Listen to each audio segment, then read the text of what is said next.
Hello and welcome to the Blue Dragon Guild hobby vlog number 9, I think. I have done basically nothing D&D, nothing hobby related for like 2 weeks. Not for any real reason. I didn't really have any burnout reasons. I just really didn't feel like doing anything, and I said in a previous video, it's good to take a break sometimes.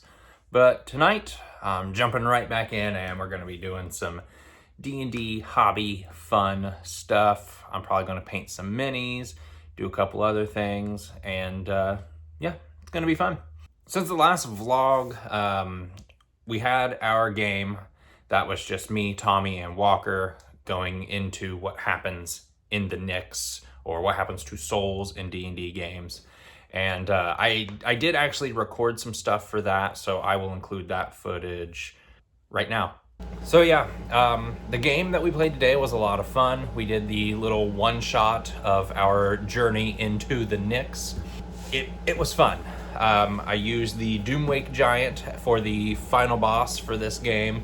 We went about 2 hours. Tommy came in person, Walker was virtual, so we had a few technical difficulties here and there, but we got the game done, got the story told that I wanted to tell these guys, and they both had a good time.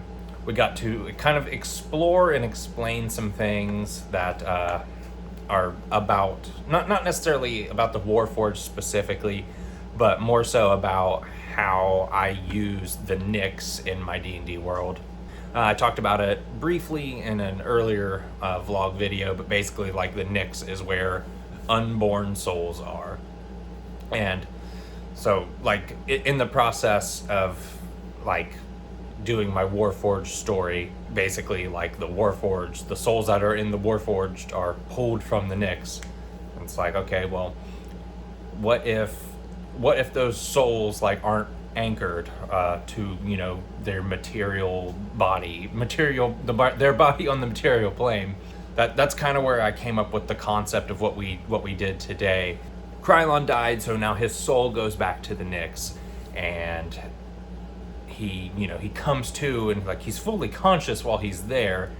So basically it was like, okay, while you're in the Nyx, like because you were this soul already out in the world, even though you technically weren't meant to be, while you're in the Nyx, like your consciousness can form the weapons that you had a strong bond with. That way we didn't have to worry about like, oh, well, what gear do I use? And I played it off like that. Walker played a monk for this one. He's been talking about wanting to try monk out, and I think he got a decent taste of it, and I definitely think it's something he will play in the future. Tommy comes to in the Nyx. He learns like, time doesn't necessarily work or exist in this place. So like Walker's character, who he named Ford, had no idea how long he's even been in this place. But these formed souls, as I called it, like they learn like, oh, we're here because like we didn't have an anchor in the material plane. And Walker at one point asked me like, what's it mean to be anchored? And I'm like, man, that's a really, really good question. The example I use was like, think of it as like temporary housing. Like the soul was pulled into the body before the soul was meant to be used, and that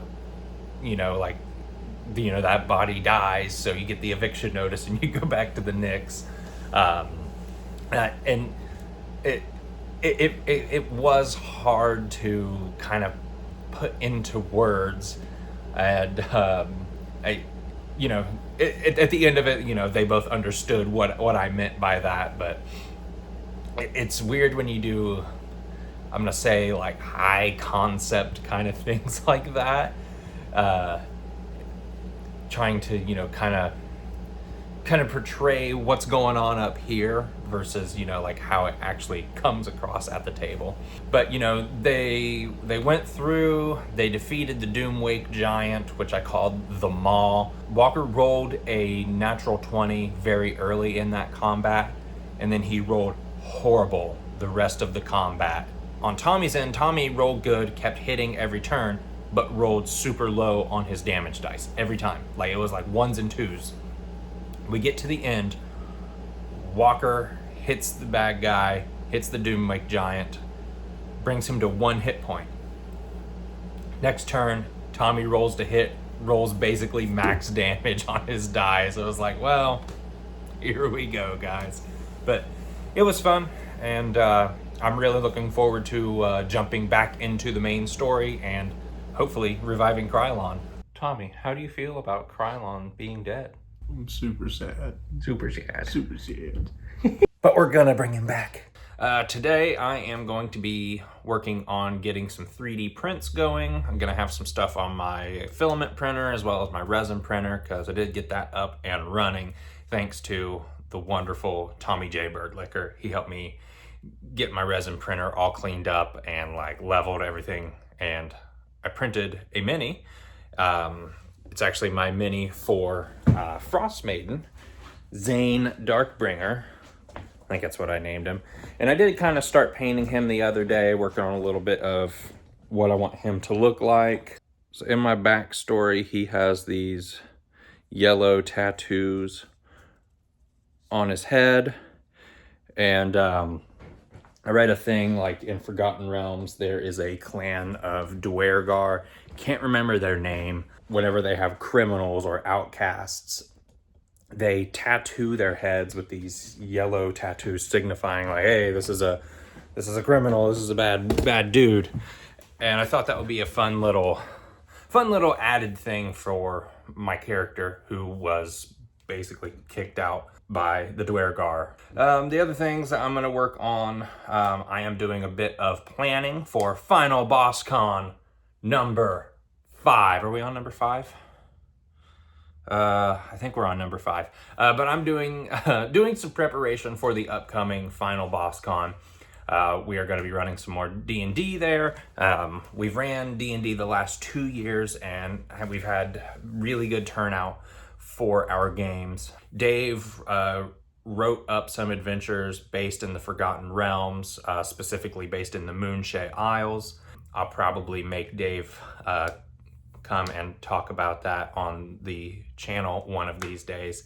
Dave absolutely loves the Forgotten Realms. Like, he has said to us multiple times, if I'm gonna run a game, it's gonna be based in Forgotten Realms, because, you know, he loves it. That's his favorite setting. And so there's so much lore, so much space in the Forgotten Realms, especially if you leave the Sword Coast. Especially if you leave the Sword Coast, like, there's a lot of stuff you can do. For people just listening to that, no, the video didn't freeze. I paused and made a really goofy looking face.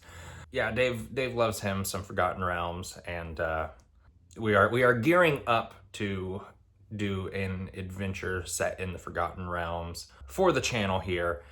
And I know I've said, like, hey, we're doing Vecna, and Vecna Eve of Ruin. I've said that in a couple different videos, and I solemnly swear that information, that those videos are coming. It's not very fun to edit a 3+ hour video. My laptop does not like to edit these like 10-minute vlog videos that I'm doing. So yeah, that's really all I've got for this video today. I'll share a little bit more on the upcoming Final Boss Con stuff.